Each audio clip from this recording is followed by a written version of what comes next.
Columbia Broadcasting System and its affiliated stations present Orson Welles and the Mercury Theater on the air in The War of the Worlds by H.G. Wells.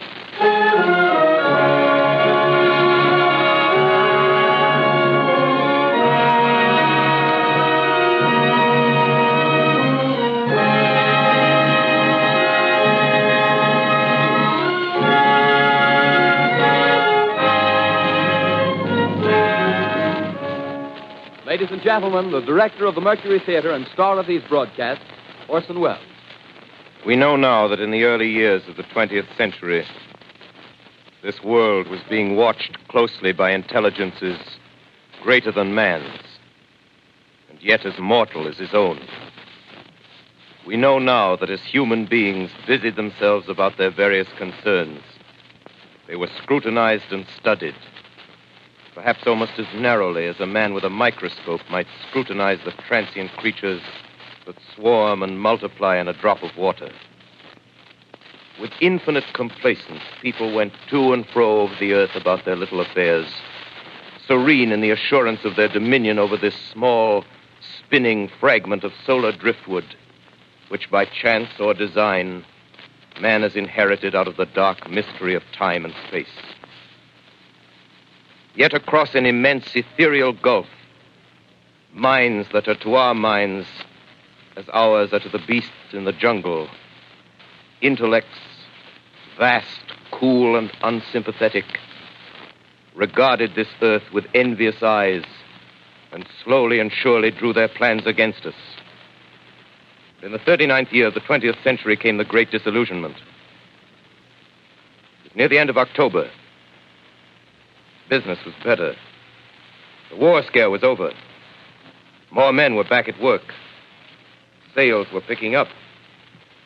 On this particular evening, October 30th, the Crosley service estimated that 32 million people were listening in on radios. For the next 24 hours, not much change in temperature. A slight atmospheric disturbance of undetermined origin is reported over Nova Scotia, causing a low-pressure area to move down rather rapidly over the northeastern states, bringing a forecast of rain accompanied by winds of light gale force. Maximum temperature 66, minimum 48. This weather report comes to you from the Government Weather Bureau. We take you now to the Meridian Room in the Hotel Park Plaza in downtown New York, where you will be entertained by the music of Raymond Raquello and his orchestra.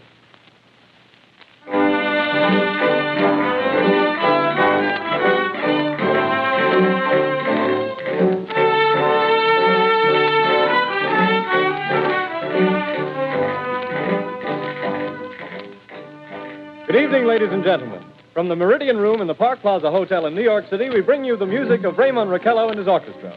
With a touch of the Spanish, Raymond Raquello leads off with La Comparsita.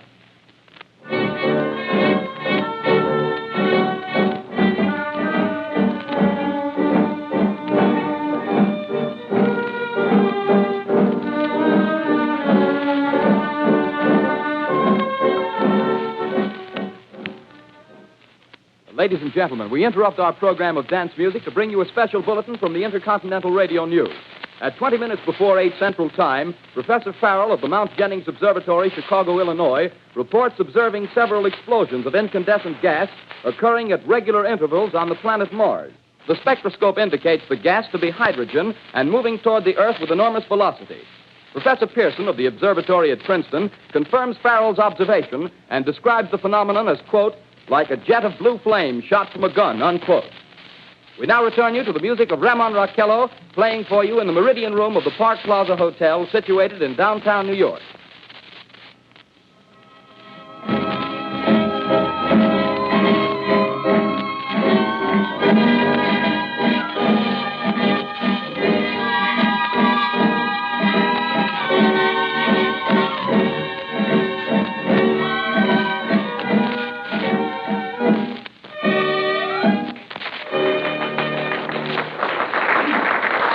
Now, a tune that never loses favor, the ever-popular Stardust, Raymond Raquello and his orchestra.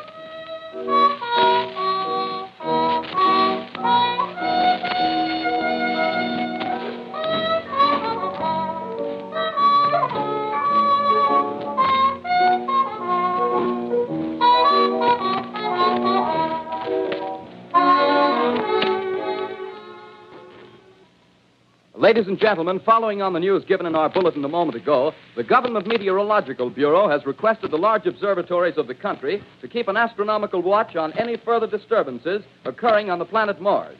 Due to the unusual nature of this occurrence, we have arranged an interview with the noted astronomer, Professor Pearson, who will give us his views on this event. In a few moments, we will take you to the Princeton Observatory at Princeton, New Jersey. We return you until then to the music of Ramon Raquello and his orchestra.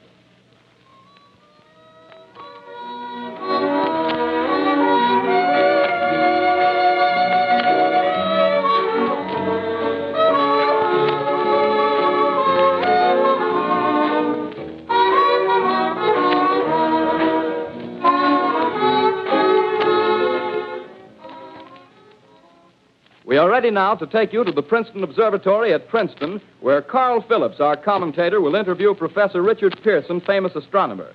We take you now to Princeton, New Jersey. Good evening, ladies and gentlemen. This is Carl Phillips speaking to you from the observatory at Princeton.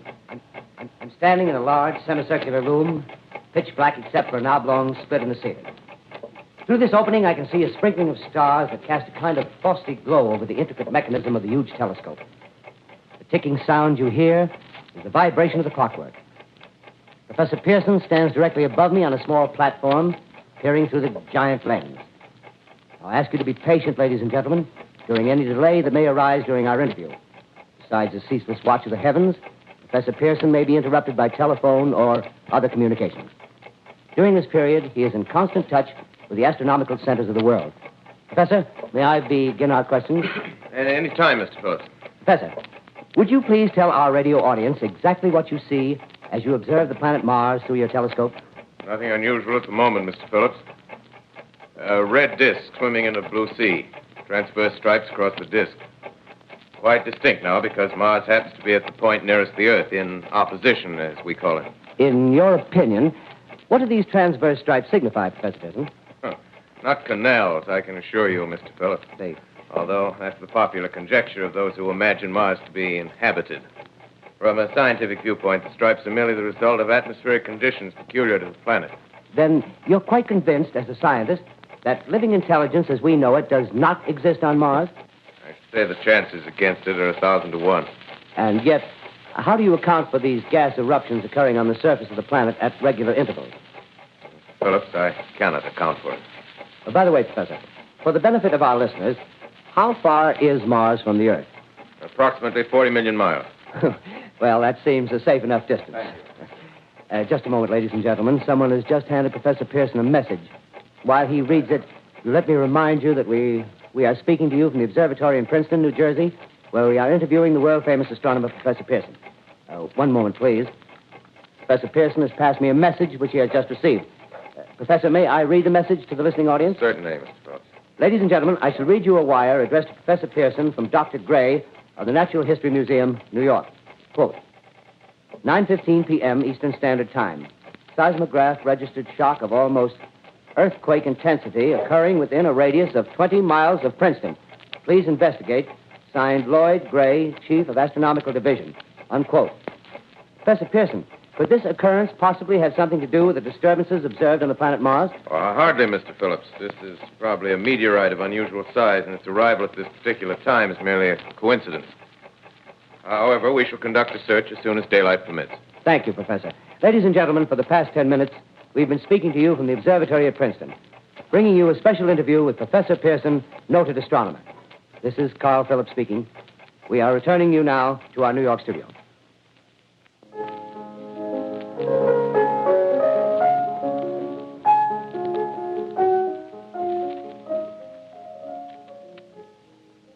Ladies and gentlemen, here is the latest bulletin from the Intercontinental Radio News.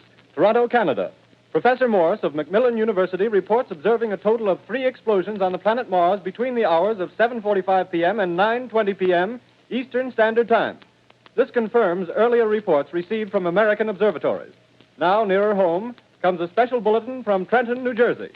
It is reported that at 8:50 p.m., a huge flaming object, believed to be a meteorite, fell on a farm in the neighborhood of Grover's Mill, New Jersey, 22 miles from Trenton. The flash in the sky was visible within a radius of several hundred miles, and the noise of the impact was heard as far north as Elizabeth. We have dispatched a special mobile unit to the scene. And we'll have our commentator, Carl Phillips, give you a word picture of the scene as soon as he can reach there from Princeton. In the meantime, we take you to the Hotel Martinet in Brooklyn, where Bobby Millett and his orchestra are offering a program of dance music.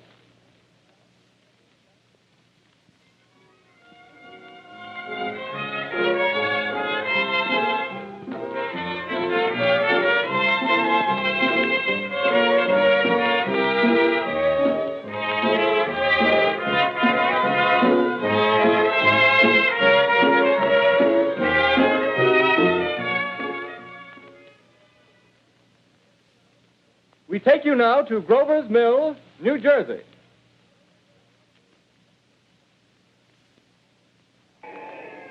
Ladies and gentlemen, this is Carl Phillips again, out at the Wilmot Farm, Grover's Mill, New Jersey. Professor Pearson and myself made the 11 miles from Princeton in 10 minutes. Well, I hardly know where to begin. To paint for you a word picture of the strange scene before my eyes, like something out of a modern Arabian Nights. Well, I just got here. I haven't had a chance to look around yet.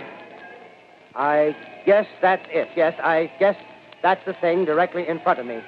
Half buried in a vast pit. Must have struck with terrific force. The ground is covered with splinters of a tree. It must have struck on its way down. But I can see the object itself doesn't look very much like a meteor. At least not the meteors I've seen. It looks more like a huge cylinder. Has a diameter of, what would you say, Professor Pearson? What's that? What would you say, what's the diameter of this? About 30 yards. About 30 yards. The metal on the sheath is, well, I've never seen anything like it. The color is sort of yellowish white. It's curious. Spectators now are pressing close to the object in spite of the efforts of the police to keep them back. They're getting in front of my line of vision. Would you mind standing one side, please, while the policemen are pushing the crowd back? Here's Mr. Wilmot, owner of the farm here. He may have some interesting facts to add. Mr. Wilmot, would you please tell the radio audience as much as you remember of this rather unusual visitor that dropped in your backyard? A step closer, please. Ladies and gentlemen, this is Mr. Wilmot. Well, I was listening to the radio. Closer and louder, please. Pardon me? Louder, please, closer. Yes. I was listening to the radio and kind of drowsing. That professor fellow was talking about Mars, so I was half dozing and half... Yes, Mr. Wilmot, and then what happened? Well, as I was saying, I was listening to the radio, kind of halfway. Yes, Mr. Wilmot, and then you saw something. Well, not first off. I heard something. And what did you hear? A hissing sound like this. Kind of like a 4th of July rocket. Yes, then what? I turned my head out the window and would have sworn I was to sleep and dreaming. Yes? I seen a kind of greenish streak and then zingo. Something smacked the ground, knocked me clear out of my chair. Well, were you frightened, Mr. Wilmot? Well, I ain't quite sure. I reckon I was kind of riled. Well, thank you, Mr. Wilmot. Thank you very much. Yeah, you want me to No, talk that's some quite more? all right. That's plenty. Ladies and gentlemen, you've just heard Mr. Wilmot, owner of the farm where this thing has fallen. I wish I could convey the atmosphere, the background of this fantastic scene. Hundreds of cars are parked in a field in back of us, and the police are trying to rope off the roadway leading into the farm, but it's no use. They're breaking right through. The car's headlights throw an enormous spotlight on the pit where the object's half buried. Now, some of the more daring souls now are venturing near the edge. The silhouettes stand out against the metal sheen. One man wants to touch the thing. He's having an argument with the policeman. The policeman wins. Now, ladies and gentlemen, there's something I haven't mentioned in all this excitement, but it's becoming more distinct. Perhaps you've caught it already on your radio. Listen, please. Do you hear it? It's a curious humming sound that seems to come from inside the object. I'll move the microphone nearer. Here. Now, we're not more than 25 feet away. Can you hear it now? Professor Pearson. Yes, Mr. Brooks. Can you tell us the meaning of that scraping noise inside the thing? Possibly the unequal cooling of its surface. I say, do you still think it's a meteor, Professor? I don't know what to think.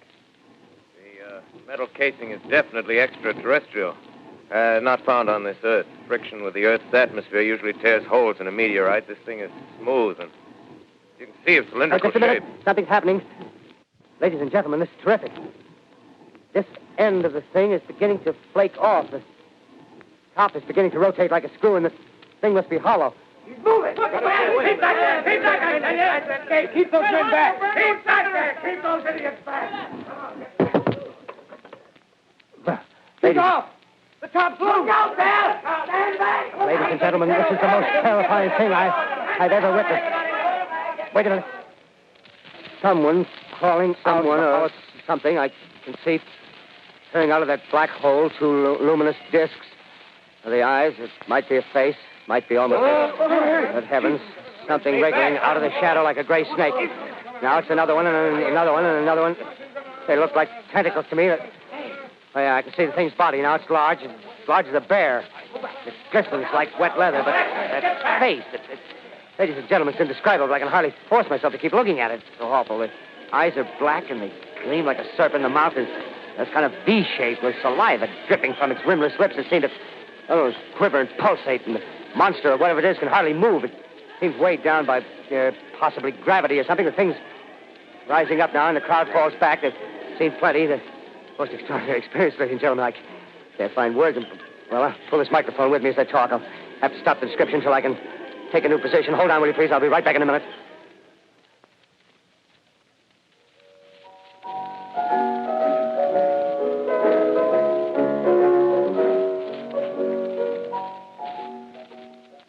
We are bringing you an eyewitness account of what's happening on the Wilmoth Farm, Grover's Mill, New Jersey.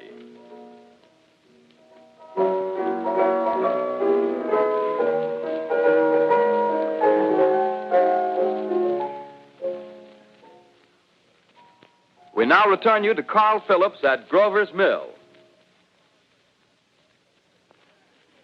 Ladies and gentlemen, am I on? Ladies and gentlemen, here I am, back of a stone wall that adjoins Mr. Wilmoth's garden. From here, I get a sweep of the whole scene. I'll give you every detail as long as I can talk and as long as I can see. There's more state police have arrived. They're drawing up a cordon in front of the pit. About 30 of them. No need to push the crowd back now. They're willing to keep their distance. The captain's conferring with someone. Can't quite see who. Oh, yes, I believe it's Professor Pearson. Yes, it is. Now they've parted, and the professor moves around one side, studying the object, while the captain and two policemen advance with something in their hands. I can see it now. It's a white handkerchief tied to a pole. Flag of truce. If those creatures know what that means, what anything means. Wait a minute, something's happening. Humped shape is rising out of the pit. I can make out a small beam of light against a mirror. What's that? There's a jet of flame springing from the mirror, and it leaps right at the advancing men. It strikes them head on. Oh, Lord, they're turning into flames. Now the whole field's caught up by the woods, the barns, the gas tanks of the automobiles, spreading everywhere. It's coming this way now, about 20 yards to my right.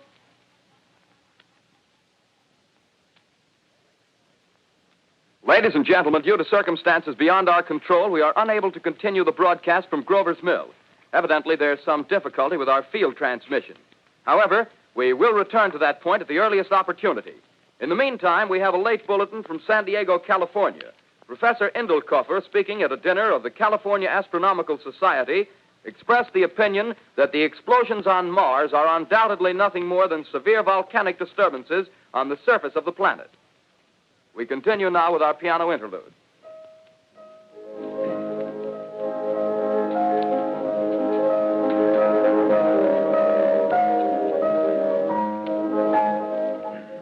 Ladies and gentlemen, I've just been handed a message that came in from Grover's Mill by telephone. Just one moment, please. At least 40 people, including 6 state troopers, lie dead in a field east of the village of Grover's Mill, their bodies burned and distorted beyond all possible recognition. The next voice you hear will be that of Brigadier General Montgomery Smith, commander of the state militia at Trenton, New Jersey. I have been requested by the governor of New Jersey to place the counties of Mercer and Middlesex as far west as Princeton and east to Jamesburg under martial law. No one will be permitted to enter this area except by special pass issued by state or military authorities. 4 companies of state militia are proceeding from Trenton to Grover's Mill and will aid in the evacuation of homes within the range of military operations. Thank you. You have just been listening to General Montgomery Smith, commanding the state militia at Trenton. In the meantime, further details of the catastrophe at Grover's Mill are coming in. The strange creatures, after unleashing their deadly assault, crawled back in their pit and made no attempt to prevent the efforts of the firemen to recover the bodies and extinguish the fire. The combined fire departments of Mercer County are fighting the flames which menace the entire countryside. We have been unable to establish any contact with our mobile unit at Grover's Mill. but we hope to be able to return you there at the earliest possible moment. In the meantime, we take you to... Just one moment, please. Ladies and gentlemen, I have just been informed that we have finally established communication with an eyewitness of the tragedy.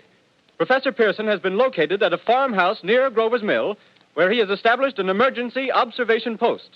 As a scientist, he will give you his explanation of the calamity. The next voice you hear will be that of Professor Pearson, brought to you by direct wire. Professor Pearson.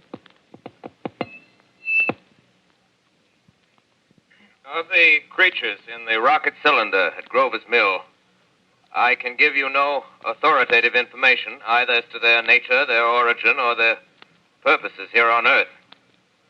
Of their destructive instrument, I might venture some conjectural explanation. For want of a better term, I shall refer to the mysterious weapon as a heat ray. It's all too evident that these creatures have scientific knowledge far in advance of our own. It's my guess that in some way they are able to generate an intense heat in a chamber of practically absolute non-conductivity. This intense heat they project in a parallel beam against any object they choose by means of a polished parabolic mirror of unknown composition, much as the mirror of a lighthouse projects a beam of light. That is my conjecture of the origin of the heat ray. Thank you, Professor Pearson. Ladies and gentlemen, here is a bulletin from Trenton. It is a brief statement informing us that the charred body of Carl Phillips has been identified in a Trenton hospital. Now, here's another bulletin from Washington, D.C. The Office of the Director of the National Red Cross reports 10 units of Red Cross emergency workers have been assigned to the headquarters of the state militia, stationed outside of Grover's Mill, New Jersey. Here's a bulletin from State Police, Princeton Junction. The fires at Grover's Mill and vicinity are now under control. Scouts report all quiet in the pit, and there is no sign of life appearing from the mouth of the cylinder. Now, ladies and gentlemen, we have a special statement from Mr. Harry McDonald, Vice President in charge of operations.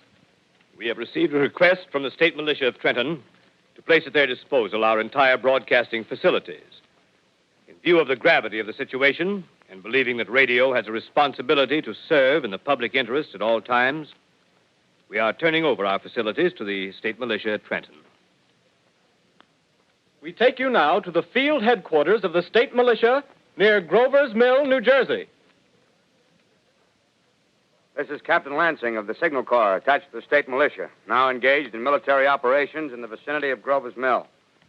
Situation arising from the reported presence of certain individuals of unidentified nature is now under complete control. The cylindrical object, which lies in a pit directly below our position, surrounded on all sides by 8 battalions of infantry, without heavy field pieces, but adequately armed with rifles and machine guns. All cause for alarm, if such cause ever existed, is now entirely unjustified. Things, whatever they are, do not even venture to poke their heads above the pit. I can see their hiding place plainly in the glare of the searchlights here. With all their reported resources, these creatures can scarcely stand up against heavy machine gun fire. Anyway, it's an interesting outing for the troops. I can make out their khaki uniforms crossing back and forth in front of the lights. Looks almost like a real war. There appears to be some slight smoke in the woods bordering the Millstone River. Probably fire started by campers. Well, we ought to see some action soon. One of the companies is deploying on the left flank. A quick thrust and it'll all be over. Now, wait a minute. I see something on top of the cylinder. No, it's nothing but a shadow. Now the troops are on the edge of the Wilmot Farm. 7,000 armed men closing in on an old metal tube. A tub, rather. Well, wait, that wasn't a shadow. It's something moving. Solid metal, kind of a shield-like affair rising up out of the cylinder. It's going higher and higher. What? It's standing on legs, actually rearing up on a sort of metal framework. Now it's reaching above the trees, and the searchlights are on it. Hold on.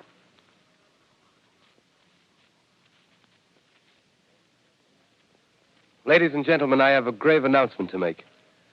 Incredible as it may seem, both the observations of science and the evidence of our eyes lead to the inescapable assumption that those strange beings who landed in the Jersey farmlands tonight are the vanguard of an invading army from the planet Mars.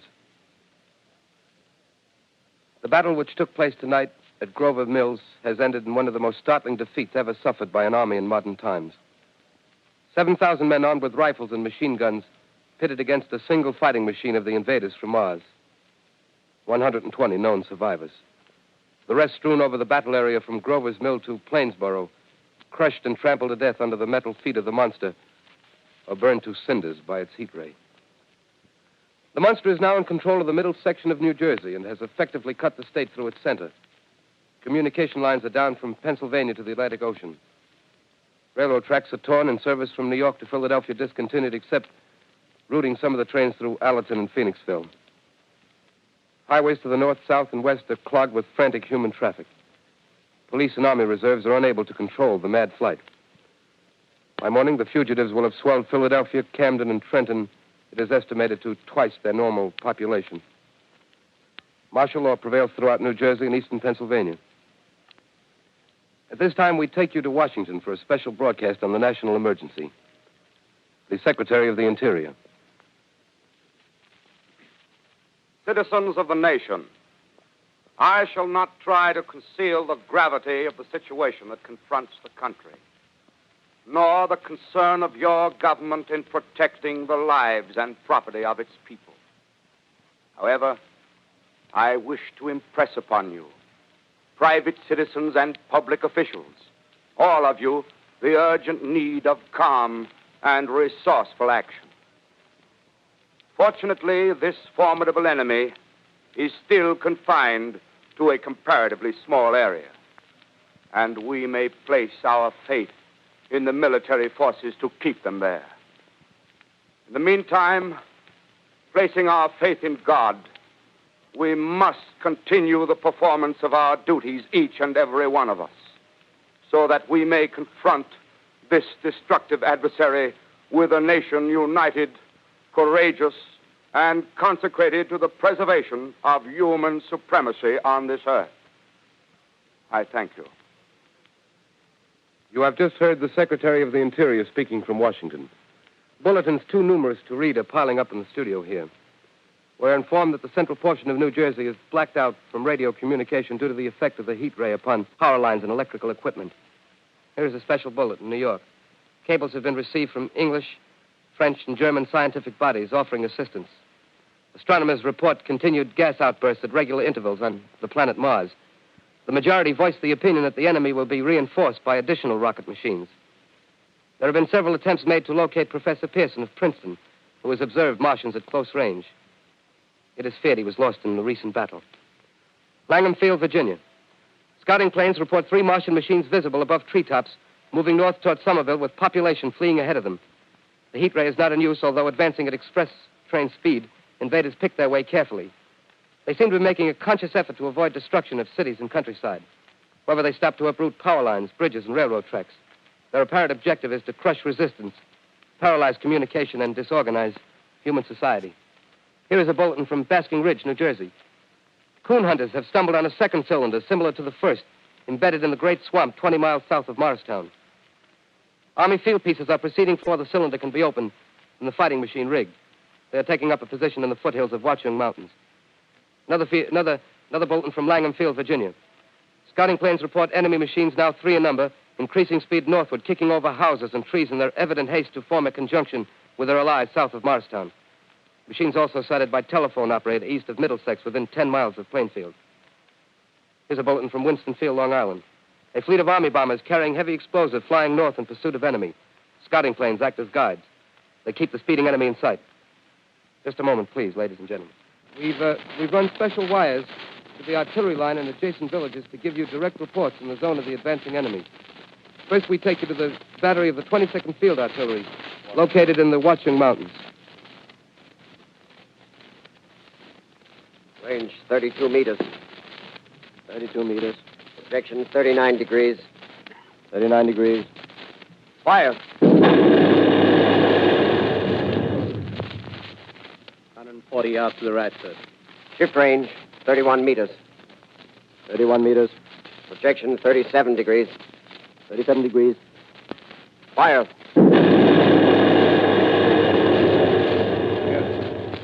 Hit, sir. Got the tripod of one of them. They're stopped. The others are trying to repair it. Quick, get the range. Shift 30 meters. 30 meters. Projection 27 degrees. 27 degrees. Fire.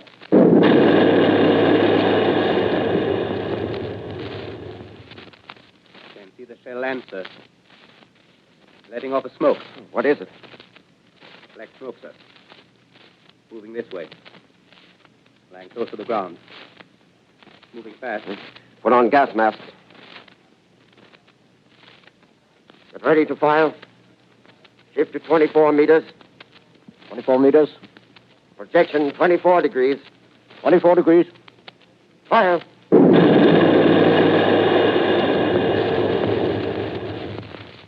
Still can't see, sir. Smoke's coming nearer. Get the range. 50 feet. Meters. 23 meters. 23 meters.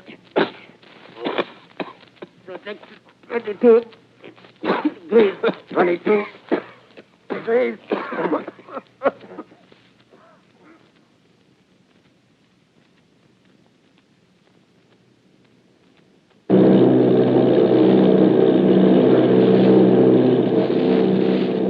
Army bombing plane V-843 off Bayonne, New Jersey. Lieutenant Vogt, commanding 8 bombers, reporting to Commander Fairfax, Langham Field. This is Vogt reporting to Commander Fairfax, Langham Field. Enemy tripod machines now in sight. Reinforced by 3 machines from the Morristown cylinder. 6 altogether. 1 machine partially crippled. Believed hit by shell from Army gun in Watchung Mountains. Guns now appear silent. A heavy black fog hanging close to the earth of extreme density, nature unknown. No sign of heat ray. Enemy now turns east, crossing Passaic River into the Jersey marshes. Another straddles the Pulaski Skyway. Evident objective is New York City. They're pushing down a high-tension power station. The machines are close together now, and we're ready to attack. Planes circling, ready to strike. 1,000 yards, and we'll be over the first.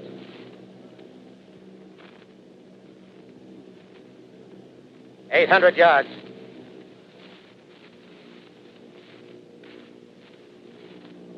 $600.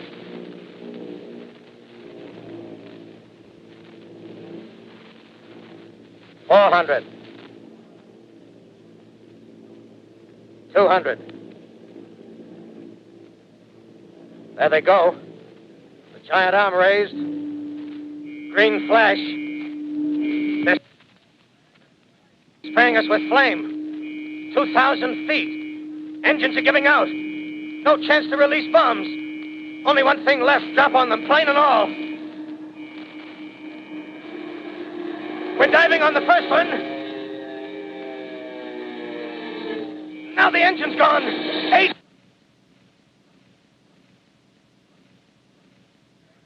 This is Bayonne, New Jersey, calling Langham Field. This is Bayonne, New Jersey, calling Langham Field. Come in, please. This is Langham Field. Go ahead. 8 Army bombers in engagement with enemy tripod machines over Jersey Flats. Engines incapacitated by heat ray. All crashed. 1 enemy machine destroyed. Enemy now discharging heavy black smoke in direction of... This is Newark, New Jersey. This is Newark, New Jersey. Warning.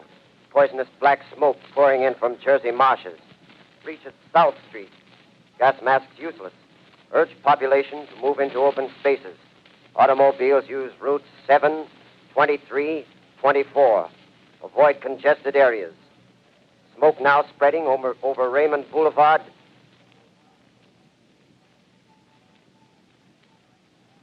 X2L calling CQ, 2X2L calling CQ, 2X2L calling 8X3R. Come in, please. This is 8X3R coming back at 2X2L. How's reception? How's reception? K, please. Where are you, 8X3R? What's the matter? Where are you?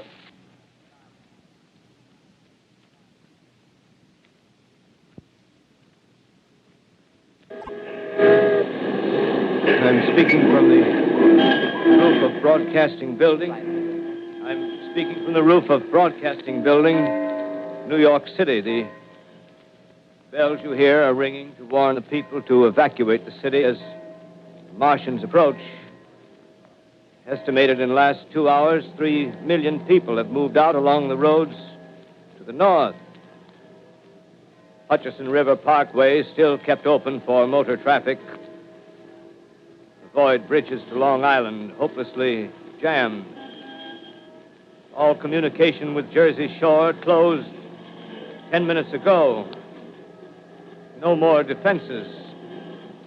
Our army is wiped out.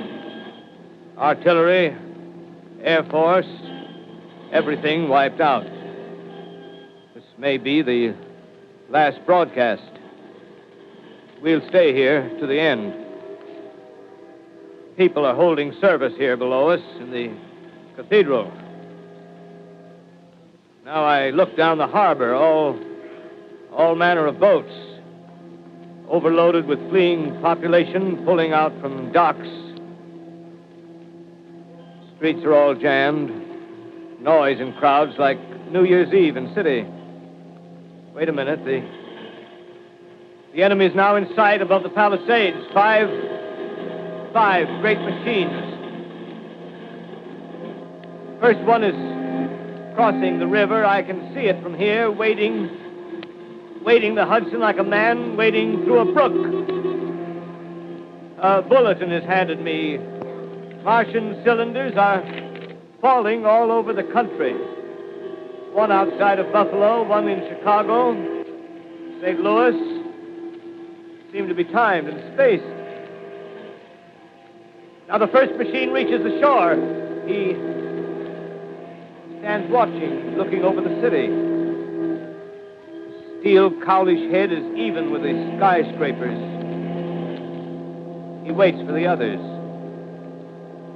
They rise like a line of new towers on the city's west side. Now they're lifting their metal hands. This is the end now. Smoke comes out, black smoke drifting over the city. People in the streets see it now. They're running toward the East River, thousands of them, dropping in like rats. Now the smoke's spreading faster. It's reached Times Square. People are trying to run away from it, but it's no use. They're falling like flies. Now the smoke's crossing 6th Avenue, 5th Avenue, 100 yards away. It's 50 feet.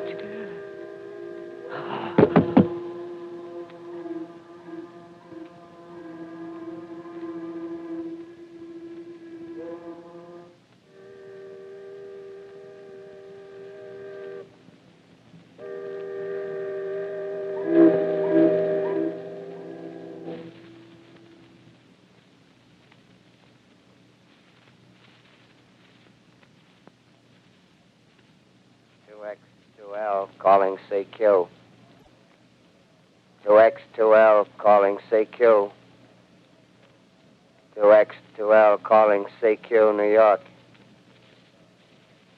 Isn't there anyone on the air? Isn't there anyone on the air? Isn't there anyone?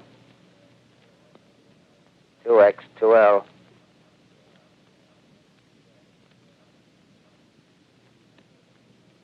You are listening to a CBS presentation of Orson Welles and the Mercury Theater on the Air in an original dramatization of The War of the Worlds by H.G. Wells. The performance will continue after a brief intermission. This is the Columbia Broadcasting System. The War of the Worlds by H.G. Wells, starring Orson Welles and the Mercury Theater on the Air.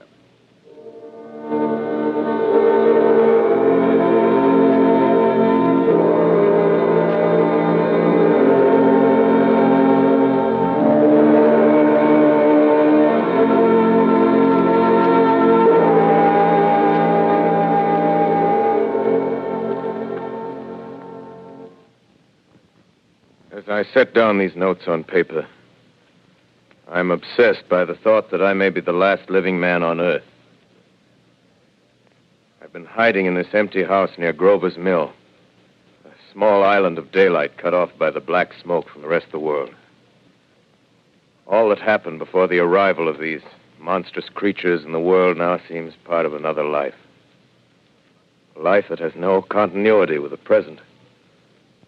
furtive existence of the lonely derelict who pencils these words on the back of some astronomical notes bearing the signature of Richard Pearson. I look down at my blackened hand, and I try to connect them with a professor who lives at Princeton and who, on the night of October 20th, glimpsed through his telescope an orange splash of light on a distant planet. My wife, my colleagues, my students, my books, my observatory, my world. Where are they? Did they ever exist? Am I Richard Pearson? What day is it? Do days exist without calendars? Does time pass when there are no human hands left to wind the clocks? In writing down my daily life, I tell myself I shall preserve human history between the dark covers of this little book that was meant to record the movements of the stars. But to write, I must live, and to live, I must eat. Find moldy bread in the kitchen and an orange not too spoiled to swallow. Keep watch at the window. Time to time, I catch sight of a Martian above the black smoke.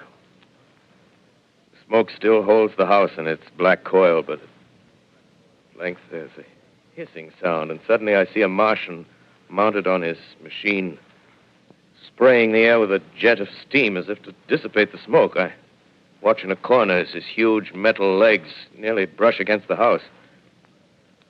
Exhausted by terror, I fall asleep. It's morning. Morning.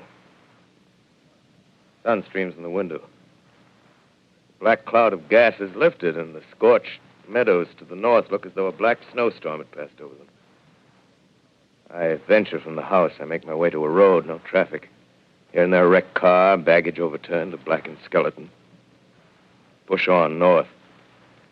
For some reason, I feel safer trailing these monsters than running away from them. And I keep a careful watch. I've seen the Martians feed. Should one of their machines appear over the top of trees, I'm ready to fling myself flat on the earth. I come to a chestnut tree. October. Chestnuts are ripe. Fill my pockets. I must keep alive. 2 days I wander in a vague northerly direction through a desolate world. Finally, I notice a living creature. A small red squirrel in a beech tree. I stare at him and wonder. He stares back at me. I believe at that moment the animal and I shared the same emotion. The joy of finding another living being.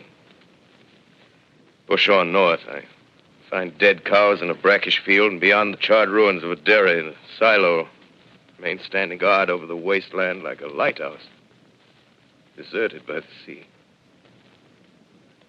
Astride the silo perches a weathercock. The arrow points north. North. Next day, I come to a city. City vaguely familiar in its contours, yet its buildings strangely dwarfed and leveled off as if a giant had sliced off its highest towers with a capricious sweep of his hand.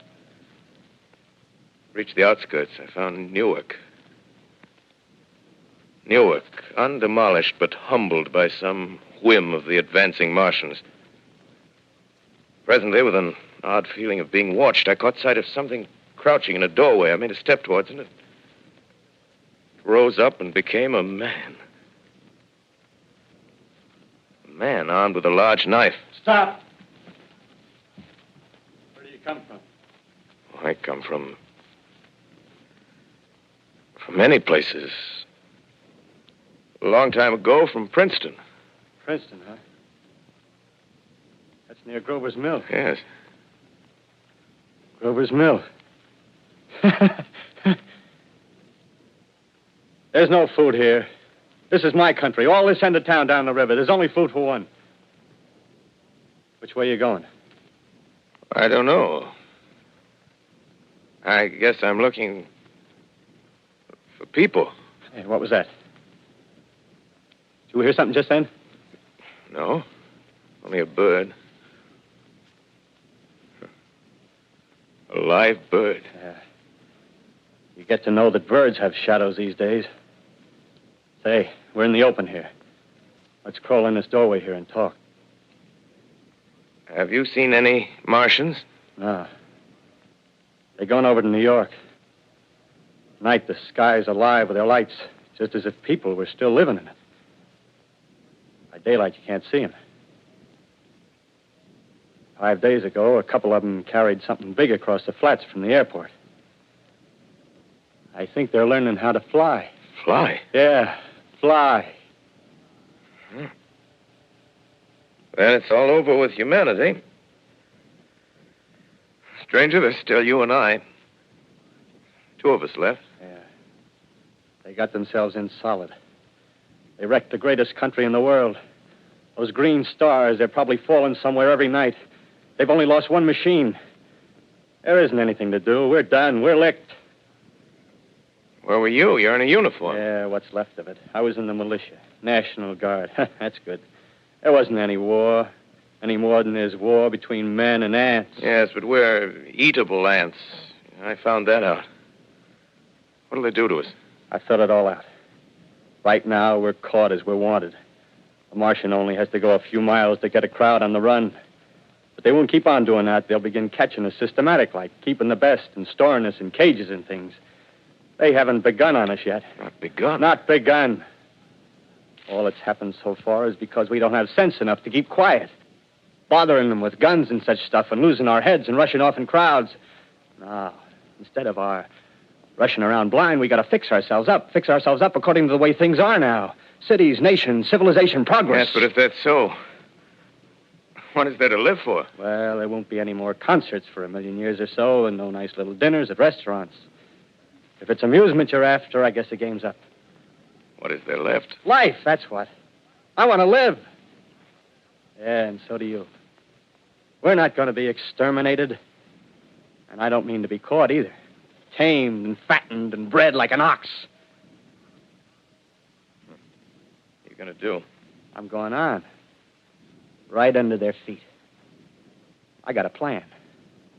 We men, as men, we're finished. We don't know enough. We got to learn plenty before we get a chance. We've got to live and keep free while we learn, see? I've thought it all out, see? Well, tell me the rest. Well, it isn't all of us that are made for wild beasts. That's what it got to be. That's why I watched you. Watched you. All those little office workers that used to live in these houses. They be no good. They haven't any stuff in them. They used to run off to work. I've seen hundreds of them running to catch their commuter's train in the morning, afraid they'd get canned if they didn't. Running back at night, afraid they wouldn't be in time for dinner. Lives insured and a little invested in case of accidents. Yeah, and on Sundays, worried about the hereafter. Well, the Martians, they'll be a godsend for those guys.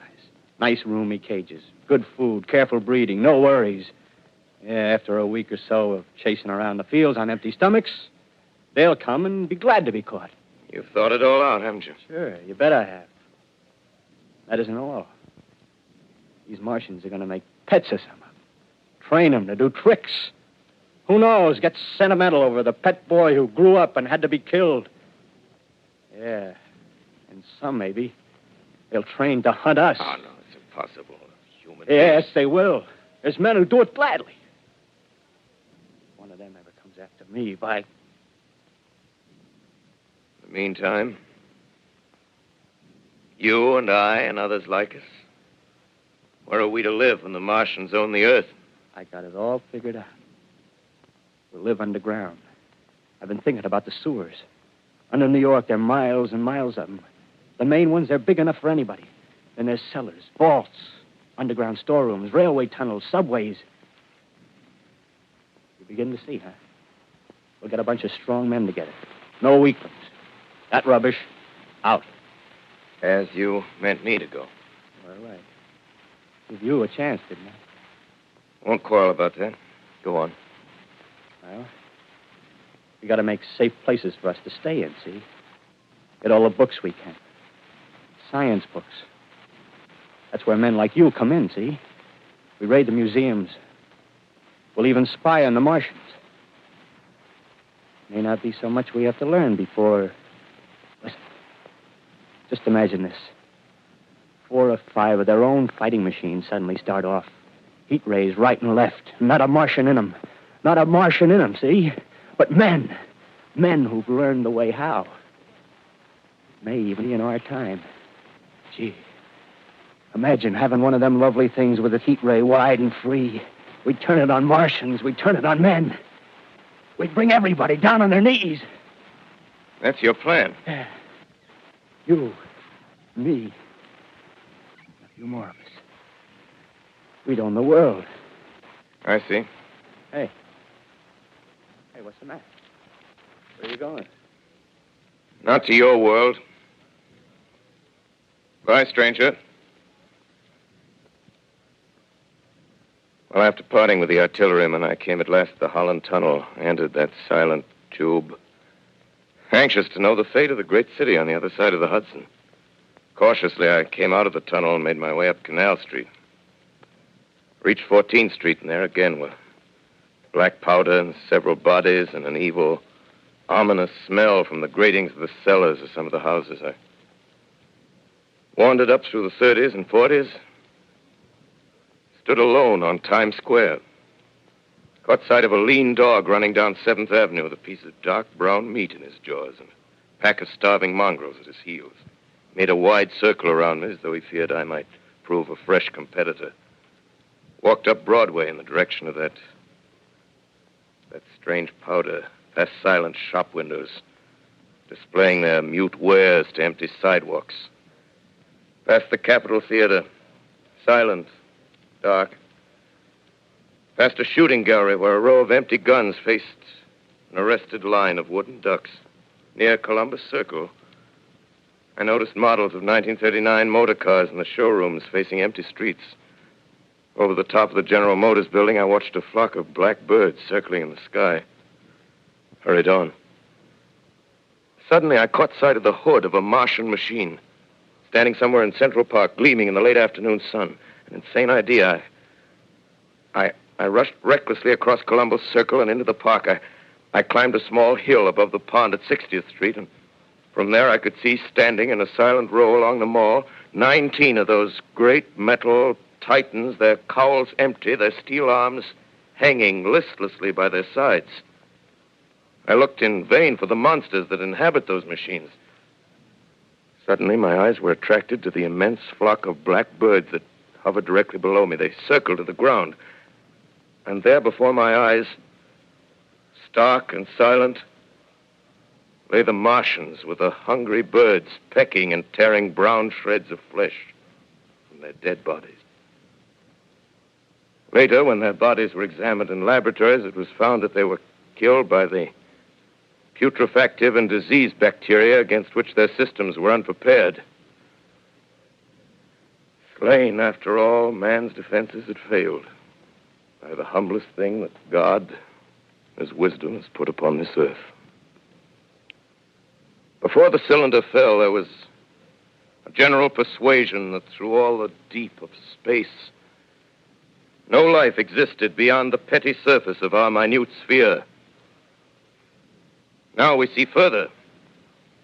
Dim and wonderful is the vision I've conjured up in my mind of life spreading slowly from this little seedbed of the solar system throughout the inanimate vastnesses of sidereal space. But it's a remote dream. Maybe that the destruction of the Martians is only a reprieve to them and not to us. Is the future ordained, perhaps? Strange it now seems to sit in my peaceful study at Princeton, writing down this last chapter of the record, begun at a deserted farm in Grover's Mill. Strange to watch children playing in the streets. Strange to see young people strolling on the green where the new spring grass heals the last black scars of a bruised earth. Strange to watch the sightseers enter the museum where the dissembled parts of a Martian machine are kept on public view. Strange when I recall the time when I first saw it. bright and clean-cut, hard, and silent under the dawn of that last great day.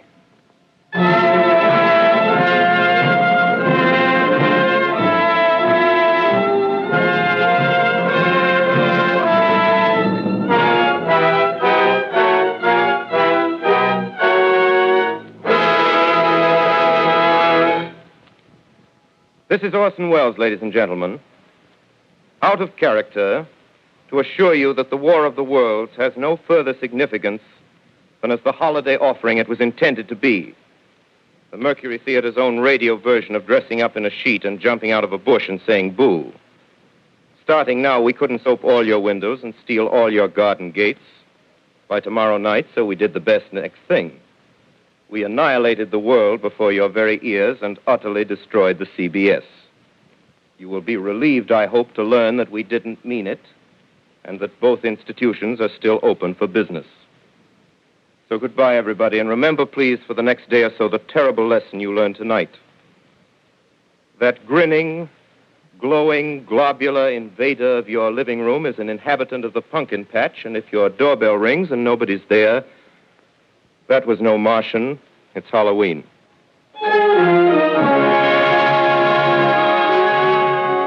Tonight, the Columbia Broadcasting System and its affiliated stations coast to coast has brought you The War of the Worlds by H.G. Wells, the 17th in its weekly series of dramatic broadcasts featuring Orson Welles and the Mercury Theater on the air. Next week, we present a dramatization of 3 famous short stories. This is the Columbia Broadcasting System.